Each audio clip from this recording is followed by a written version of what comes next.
আসসালামু আলাইকুম। কেমন আছেন আপনারা সবাই? আশা করি যে যেখানে আছেন ভালো আছেন, সুস্থ আছেন। আল্লাহ তাআলার অশেষ রহমত এবং আপনাদের দোয়ায় আমি এবং আমার পরিবারের সবাই ভালো আছে, সুস্থ আছে। তো প্রতিদিনের মতো আজকেও নতুন একটা ব্লগ নিয়ে চলে আসলাম আপনাদের মাঝে। তো আজকে সঙ্গে আছে হচ্ছে নূর। নূর আজকে সকাল সকাল ঘুম থেকে উঠে পড়েছে, তাই না নূর? তুমি জিজ্ঞেস করো কেমন আছেন সবাই। সবাই কেন আছো মানে এখনো পুরোপুরি কথা বলতে পারে না। ও হাই দাও সবাইকে। সালাম দেওয়া শেখাইছি অনেক, কিন্তু শেখে নাই। সালাম দিতে পারো? সালাম দাও তো। মাম খাবে?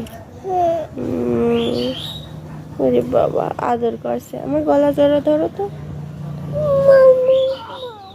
হয়েছে ডাকা ডাকে।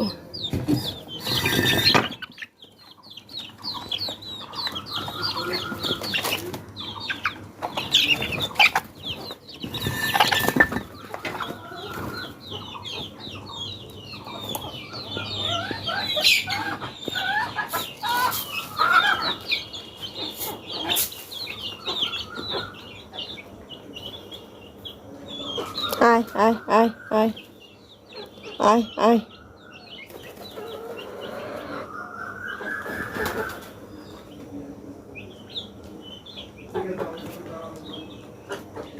আয় আয় আয় আয় আয় আয়।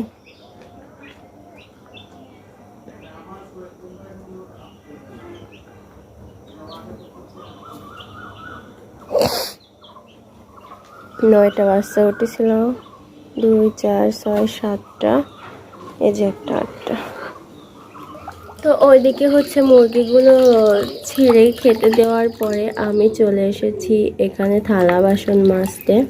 তো আমাদের এখানে এত পরিমাণ পানির সংকট ছিল যে থালা বাসন ধুইতে গেলেও পানি পড়ে না। সেই জন্য আমি করেছি কি, আগে থেকে একটা বালতি ভরে রেডি করতে দিয়ে গেছি, যাতে করে মাজতে মাজতে আমার বালতিটা ভরে যায়, আমার থালা বাসন ধোয়াগুলো তাড়াতাড়ি হয়। তারপরেও আজকে একটু রান্না করতে চলে আসবো তাড়াতাড়ি। তো এভাবে ভিজিয়ে নিয়েছি, এবার ঝটপট থালা বাসনগুলো ধুয়ে রান্নার কাজে যাব।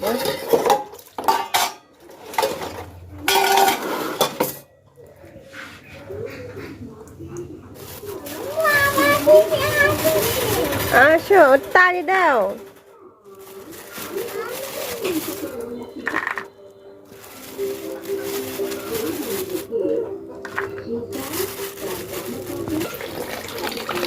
এদিকে আমি সরপোষের মধ্যে নিয়ে নিয়েছি ঢেঁড়সগুলো।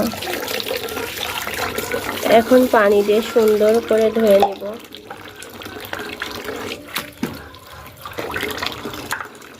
তো বালতিটা হচ্ছে হেঁটে নিয়ে এবার ধোবো।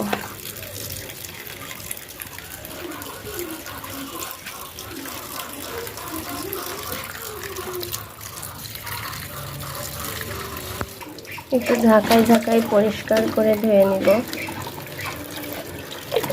আজকে হচ্ছে ঢেঁড়স ভাজি করবো আর মাছের তরকারি রান্না করব।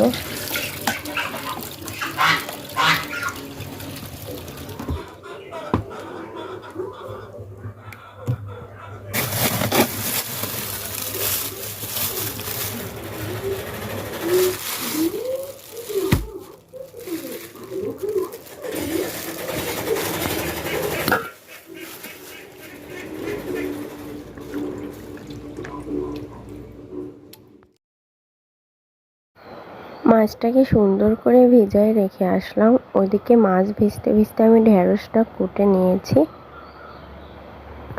আর ঢেঁড়সটা কুটার আগে অবশ্যই ধুয়ে নেবেন সবাই। আর এখানে আলু, বেগুন আর হচ্ছে পটল 2টা কুটে নিয়েছি। যেহেতু আজকে শাশুড়ি বাসায় ছিল না, আমি, আমার ননদ আর আমার শ্বশুর আর আমার হাজব্যান্ড মোট 4 জন মানুষ ছিলাম। ছোট জাও ছিল না, ছোট জাও মায়ের বাসায় গিয়েছে। এই জন্য সব কিছু অল্প অল্প করেই কুটে নিয়েছি। তারপরে ভাবলাম ভাতটা চুলায় দিয়েছি যখন, তখন ভাতটা হতে হতে আমি পেঁয়াজ, মরিচ আর রসুন কেটে নিই।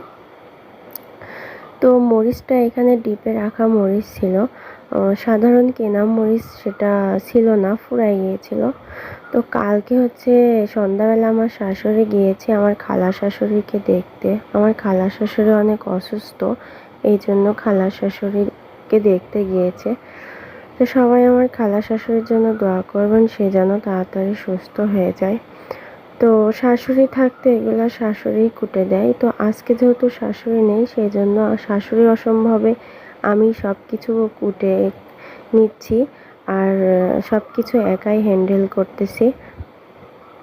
তো যাই হোক, কথা বলতে বলতে আমার পেঁয়াজ রসুনগুলো স্লো হয়ে গেল।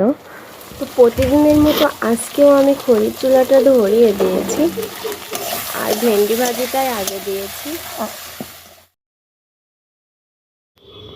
আর কিছুদিন আগে একটা ভাইয়া কিংবা আপু কমেন্ট করেছিল কিভাবে ভেন্ডি ভাজিটা এত সুন্দর মোচমোচা করেন। তো তাকে বলছি যে আপু, ভেন্ডি ভাজিটা লবণ হলুদ দিয়ে সুন্দর করে তেলের পুরে আস্তে আস্তে জাল করে ভাজবেন, তাহলে মোচমোচা। আমার রান্নার কাজটাও কমপ্লিট হয়ে গিয়েছে, ওইদিকে ভেন্ডি ভাজি হয়ে গিয়েছে, রান্না হয়ে গিয়েছে, তরকারি ভাতটাও হয়ে গিয়েছে। আজকে একদমই কম চাউল রান্না করেছি আমি।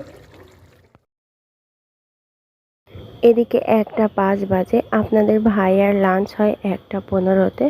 তো ও আসার আগেই আমি সম্পূর্ণ খাবার খাটের উপরে রেডি করে রেখেছি। এখানে শসা কেটে রেখেছি, এখানে ভাত বেড়ে রেখেছি, এখানে মাছের তরকারি আর ঢেঁড়স ভাজি, সাথে 1 কাপ পানিও রেখেছি। আর ওদিকে নূর তো বসে টেলিভিশন দেখতেছে, তাকে গোসল করাই নিয়ে আসছি। এখন শুধু খাওয়াই দিব, খাওয়াই দিয়ে তারপর একটু ঘুম পাড়াই দেব। তারপরে বাকি কাজগুলো যা আমার আছে সেটা হচ্ছে শেষ করে আমি রেস্ট নেব। আর দুপুর টাইম একটু রেস্ট না নিলে আমার একদম কিছুই ভালো লাগে না। ভিডিওতে আমার তো আজকের মতো ভিডিওটি এই পর্যন্তই। ভিডিওটি কেমন হয়েছে সবাই কমেন্টে বলবেন। আর আমার হচ্ছে চ্যানেলটিকে যারা যারা সাবস্ক্রাইব করেনি তারা অবশ্যই সাবস্ক্রাইব করে দিবেন, কারণ আপনারা সবাই জানেন যে আমার চ্যানেলে আর মাত্র 14টা সাবস্ক্রাইব লাগবে। ওয়াচ টাইম ফুল হয়ে গিয়েছে। তো শুধু 14টা সাবস্ক্রাইবের জন্য আমার মনিটাইজেশন অন হবে না, সেটা কি আপনারা চান বলুন? তো ঝটপট আমার চ্যানেলটিকে সাবস্ক্রাইব করে দিবেন। আর ভিউজ তো একদমই কমে গিয়েছে, কেউ আর আগের মতো ভিডিও দেখছেই না। প্রবলেম নেই, তাতে হয়তো আমার ভিডিও আপনাদের কাছে ভালো লাগে না, এই জন্য আমার ভিডিওটি আগের মতো কেউ আপনারা দেখেন না। আমি হয়তো আপনাদের কাছে পৌঁছে গিয়েছি এই জন্য।